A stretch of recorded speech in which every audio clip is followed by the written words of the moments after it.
बिस्मिल्लाहिर्रहमानिर्रहीम। अस्सलाम वालेकुम दोस्तों, एक नई वीडियो के साथ हाजिर हैं। चले अपनी वीडियो स्टार्ट करते हैं। मुझे लगता है कि आज की वीडियो जो है वो थोड़ी सी लंबी होने वाली है। वियतनाम की जंग हो या फॉकलैंड की जंग हो, कोल्ड वॉर हो या मिडिल ईस्ट में कोई जंग हो रही हो, या अमेरिका चाइना का कोई इस वक्त मसला मसाइल चल रहा हो, एयर रिफ्यूलिंग जो है वो इस वक्त एक दुनिया का सबसे इंपॉर्टेंट चीज है एरियल वॉरफेयर के अंदर। ये एक फोर्स मल्टीप्लायर समझा जाता है और जो बड़ी फोर्सेज है वो दुनिया में अपनी इजारादारी कायम रखने के लिए एयर रिफ्यूलिंग को बहुत ज्यादा इस्तेमाल करती है। पास में हमने देखा कि मिलिट्री के बहुत से ऐसे मिशन है जो कि एयर रिफ्यूलिंग के बगैर बिल्कुल नहीं हो सकते थे। आप कह सकते हैं कि तकरीबन 70 साल हो गए हैं एयर रिफ्यूलिंग जब पहली दफा हुई थी, और अब एरियल रिफ्यूलिंग ने वॉरफेयर को बिल्कुल जो है वो बदल के रख दिया है। पाकिस्तान ने ये जो कैपेबिलिटी थी ये 2009 के अंदर हासिल की थी, जब पहला IL-78 जहाज जो था वो पाकिस्तान में लैंड हुआ था। 2012 तक पाकिस्तान एयरफोर्स के अंदर 4 IL-78 जहाज जो थे वो शामिल हो चुके हुए थे, और अभी तक इनका नंबर 4 ही का है। पाकिस्तान एयरफोर्स ने इसकी तादाद को नहीं बढ़ाया, लेकिन ये इस वक्त पाकिस्तान एयरफोर्स में एक फोर्स मल्टीप्लायर का काम कर रहे हैं। देखिए, होता पता क्या कि पाकिस्तान एयरफोर्स के जो जहाज थे वो 2009 से पहले एक हद तक दुश्मन के इलाके में जा सकते थे, और अब जब से ये एयर रिफ्यूलिंग आ चुकी है, पाकिस्तान एयरफोर्स जो है वो दुश्मन के एरिया के अंदर ज्यादा दूर तक मार कर सकती है, ज्यादा इंपॉर्टेंट टारगेट्स को वो निशाना बना सकती है। पाकिस्तान एयरफोर्स के अंदर इस वक्त 3 जहाज ऐसे हैं जिनके ऊपर आप एयर रिफ्यूलिंग कर सकते हैं, जिनमें एक मिराज है, एक JF-17 थंडर है और F-16s हैं। ये एयर रिफ्यूलिंग जो है ये इतनी ज्यादा आसान नहीं होती, इसमें बहुत ज्यादा पास्ट के अंदर एक्सीडेंट्स भी हुए हैं। बहुत से ऐसे जहाज जो थे जब एयर रिफ्यूल हो रहे थे तो उसके बाद वो उस टैंकर के साथ ही टकरा गए और दोनों जहाज जो थे वो तबाह हो गए और उनका जो अमला था वो बीच में मर गया। ये आसान काम नहीं होता। ये जो जहाज होते हैं ये आपस में एक दूसरे के बहुत ज्यादा नजदीक आ जाते हैं, और उसके बाद इनका आपस में एक किस्म का फिजिकल कांटेक्ट होता है, और उसके बाद फ्यूल जो कि हाईली फ्लेमेबल होता है वो एक जहाज से दूसरे जहाज के अंदर ट्रांसफर होना होता है। तो ये एक बहुत ज्यादा स्किल वाली बात है, ये एक आसान बात नहीं है और बहुत ज्यादा खतरनाक बात है। जो कॉमन एयर रिफ्यूलिंग होती है वो आप ज्यादातर तो यही समझते हैं कि ये फाइटर जेट्स की होती है, लेकिन ये हेलीकॉप्टर्स भी रिफ्यूल होते हैं। उसके बाद फाइटर जेट्स जिस तरह मैंने आपको बताया, उसके बाद हैवी बॉम्बर्स को बहुत ज्यादा रिफ्यूलिंग की जरूरत पड़ती है, और उसके अलावा बहुत से ऐसे जहाज होते हैं जिनको आप रिफ्यूल करना चाहते हैं उनको आप रिफ्यूल कर सकते हैं। जैसा कि अमेरिकन प्रेसिडेंट का जहाज है उसको आप रिफ्यूल कर सकते हैं। उसके अलावा अमेरिका के एक डूम्सडे प्लेन होता है, इसके ऊपर भी कभी आपको वीडियो बना के दूंगा, इसको बोलते हैं डूम्सडे प्लेन, इसको भी आप रिफ्यूल कर सकते हैं। ये बेसिकली उनकी स्ट्रेटेजिक कमांड का जहाज होता है, इसको डूम्सडे प्लेन कहते हैं। इंग्लैंड और अर्जेंटीना की जो जंग हुई थी फॉकलैंड आइलैंड्स के ऊपर, इसमें भी इंग्लैंड ने एयर रिफ्यूलिंग को बहुत ज्यादा इस्तेमाल किया था।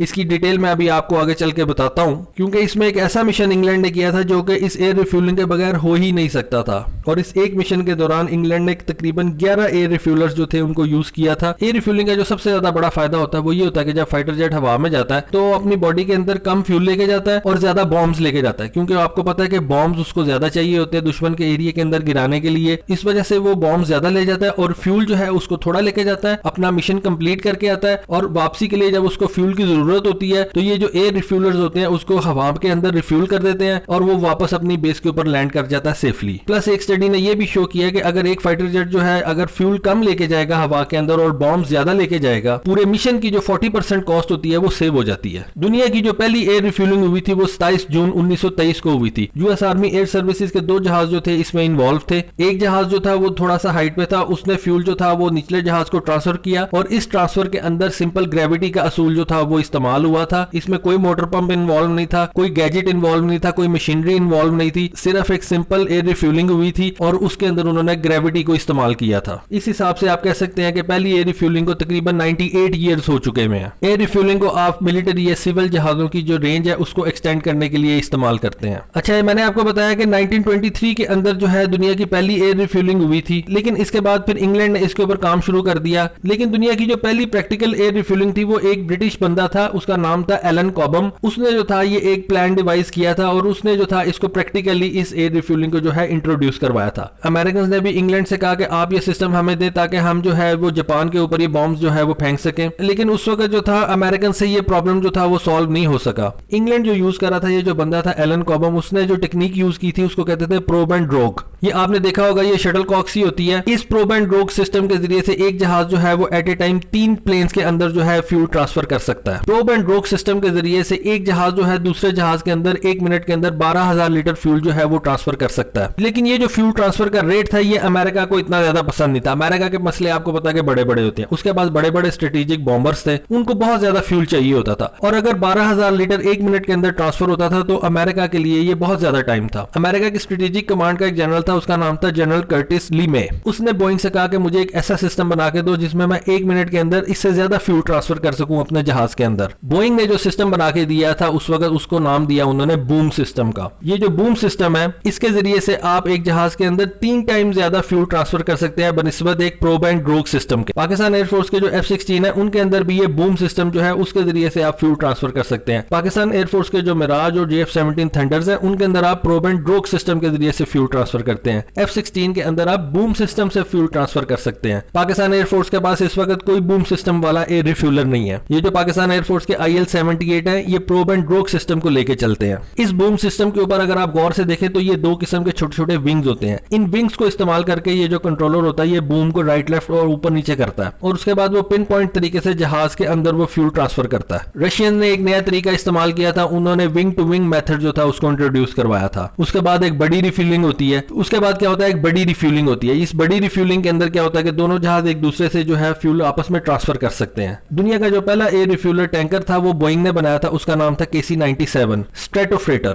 K means tanker and C means transport. उसके बाद अमेरिका ने एक नया किस्म का एयर टैंकर जो था उसको इंट्रोड्यूस करवाया और उसका नाम उन्होंने रखा KC-135 1957 के अंदर। ये जो था ये बोइंग के 707 जहाज के ऊपर बेस था। उसके बाद 1981 के अंदर मैकडॉनल्ड डगलस ने भी एक जहाज इंट्रोड्यूस करवा दिया, उसका नाम उन्होंने दिया KC-10। ये जो था ये मैकडॉनल्ड डगलस के DC-10 जहाज के ऊपर बेस था। अब जो इस वक्त लेटेस्ट अमेरिकन एयरफोर्स यूज कर रही है या अमेरिकन एयरफोर्स ने जिसको चूज किया है उसका नाम है KC-46 पेगासस। ये 2019 के अंदर उन्होंने चूज किया और ये बोइंग 767 के ऊपर बेस है। इंग्लैंड जो यूज करता है वो विकर VC-10 जहाजों के ऊपर इस्तेमाल करता है। ये उन्होंने 1964 के अंदर इंट्रोड्यूस करवाए थे। उसके अलावा इंग्लैंड के पास एक जहाज था विक्टर K2, उसके ऊपर भी उन्होंने ये एयर रिफ्यूलिंग प्रोब्स जो थे ये लगाए। अब जिस तरह के मैंने अपने थंबनेल के अंदर कहा कि मैं आपको इसके अंदर कुछ कहानी भी सुनाऊंगा एयर रिफ्यूलिंग प्रोब्स के बारे में, अब उन कहानियों की तरफ चलते हैं। 1966 के अंदर अमेरिकन एयरफोर्स का एक जहाज था जिसके ऊपर 4 न्यूक्लियर वेपन्स पड़े हुए थे। ये B-52 जहाज था। उस वक्त अमेरिका क्या करता था कि अमेरिका के 12 जहाज जो थे वो ग्रीनलैंड के ऊपर हर वक्त चक्कर लगाते रहते थे। इसके ऊपर भी मैं आपको एक वीडियो बना के दूंगा, ये सिस्टम शायद अब वापस आ जाए। इसमें होता क्या था कि अमेरिका के 12 B-52 बॉम्बर्स जो है वो हर वक्त रशिया के करीब जो है चक्कर लगाते रहते थे, यूरोप के नजदीक रहते थे, ज्यादातर वो ग्रीनलैंड के ऊपर उड़ते थे और हर वक्त वो न्यूक्लियर बॉम्ब से लोडेड होते थे, फुली लोडेड होते थे। उसका मकसद ये होता था कि अगर उनको किसी भी वक्त अमेरिकन प्रेसिडेंट की तरफ से हुक्म आ जाए कि आप रशिया के ऊपर जाके या सोवियत यूनियन के ऊपर जाके आप ये न्यूक्लियर वेपन्स फेंक दें, तो वो बगैर किसी डिले के रशिया के ऊपर जाके उसी वक्त जो है वो ये न्यूक्लियर वेपन्स फेंक सकते थे। इसलिए हर वक्त जो है ये 12 बॉम्बर्स जो थे ये ग्रीनलैंड के ऊपर चक्कर लगाते रहते थे। अमेरिका से इनको उड़ना होता था और आने और जाने का इसका जो टाइम होता था इसके लिए उनको 2 दफा हवा में रिफ्यूल होना पड़ता था। इसीलिए क्या हुआ कि 1966 के अंदर क्या हुआ कि एक एक्सीडेंट हुआ और उसमें टैंकर और जो B-52 बॉम्बर था दोनों तबाह हो गए। 4 उसके ऊपर न्यूक्लियर वेपन्स जो कि पानी के अंदर समंदर के अंदर गिर गए। खैर अमेरिका ने उनको रिकवर कर लिया, लेकिन उस वक्त जो था ये बहुत बड़ा खतरा पैदा हो गया था कि 4 न्यूक्लियर वेपन्स जो है वो अमेरिका ने खुद से जो है वो ग्रीनलैंड के ऊपर गिरा दिए हैं, या आप कह सकते हैं कि ग्रीनलैंड के नजदीक उन्होंने समंदर में गिरा दिए हैं। उसके बाद मैंने आपको इंग्लैंड और अर्जेंटीना की मिसाल दी जब फॉकलैंड के ऊपर जंग हुई थी। उस वक्त मेरे ख्याल के अंदर जो दुनिया का बेस्ट ऑपरेशन था एयर रिफ्यूलिंग का वो इस जंग के दौरान इस्तेमाल हुआ था। हुआ क्या था कि इंग्लैंड ने अपने कुछ बैरी जहाज भेजे थे फॉकलैंड आइलैंड्स की तरफ। वहां पे इंग्लैंड की इंटेलिजेंस को पता लग गया कि वहां पे अर्जेंटीना के कुछ जहाज ऐसे हैं जो कि इंग्लैंड की नेवी को जो है नुकसान पहुंचा सकते हैं। इस वजह से इंग्लैंड की इंटेलिजेंस ने ये कहा कि अगर हम इस बेस को तबाह कर दें अपने शिप्स वहां पे पहुंचने से पहले, तो हमारे शिप वहां पे जाके इजीली जो है वो फॉकलैंड आइलैंड्स के ऊपर कब्जा कर सकते हैं। उसके लिए ये टास्क दिया गया रॉयल एयरफोर्स को। अब रॉयल एयरफोर्स के पास कोई ऐसा जहाज नहीं था जो इंग्लैंड से उड़े और फॉकलैंड के ऊपर जाके उस एयरबेस के ऊपर हमला कर दे। इंग्लैंड के पास उस वक्त एक बहुत पुराना वल्कन जो था वो स्ट्रेटेजिक बॉम्बर था, लेकिन उसकी रेंज बहुत ज्यादा नहीं थी। खैर इंग्लैंड की एयरफोर्स ने एक प्रोग्राम बनाया और उन्होंने उस ऑपरेशन को नाम दिया ऑपरेशन ब्लैक बक। इस ऑपरेशन ब्लैक बक के अंदर जो एक वल्कन बॉम्बर था उसके लिए 11 टैंकर जो थे ये यूज होते थे।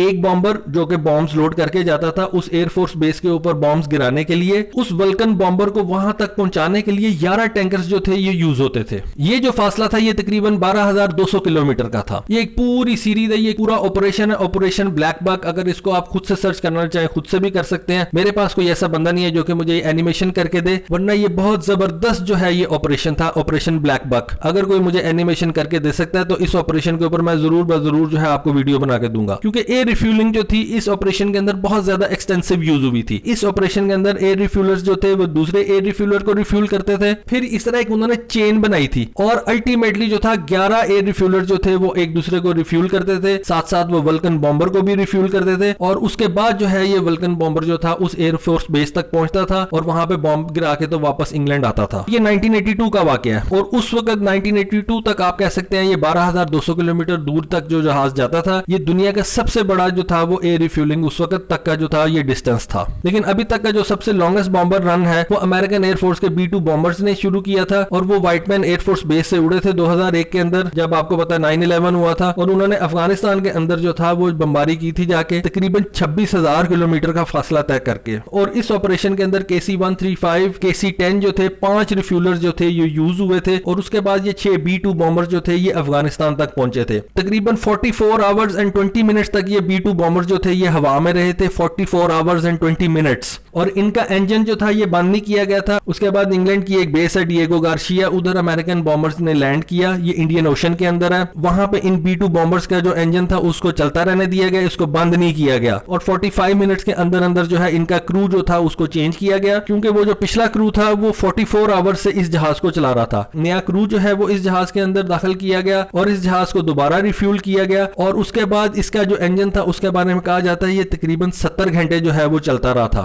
और फिर ये B-2 जहाज जो थे ये वापस अमेरिका गए। वापसी पे इन्होंने 21,000 किलोमीटर का जो है वो सफर तय किया। और जैसा कि मैंने आपको बताया ये जो इंजन थे ये तकरीबन 70 आवर्स तक जो है वो स्टार्ट रहे थे। इनके इंजन को 70 घंटे तक बंद नहीं किया गया था। फिर वियतनाम वॉर के अंदर एक ऐसा वाकया पेश आया कि जब एक KC-135 एयर रिफ्यूलिंग टैंकर ने एक F-111 बॉम्बर को जो है वो टो करके तो अपनी एयर बेस के ऊपर वापस लेके आया। अब आप कहेंगे कि ये टो करके किस तरह वापस लेके आया, ये भी एक अलग किस्म की जो है वो स्टोरी है, कभी आपको फिर सुनाएंगे। लेकिन दोस्तों होपफुली आज आपको ये एयर रिफ्यूलिंग का जो है वो सारी जो है बेस और सारी जो है हिस्ट्री समझ आ गई होगी। जो इसके सिग्निफिकेंट वाकयात हैं वो भी आपको सुनाए। होपफुली आपको वीडियो अच्छी लगी होगी। तो आज के लिए बस इतना ही। Thank you. Allah Hafiz.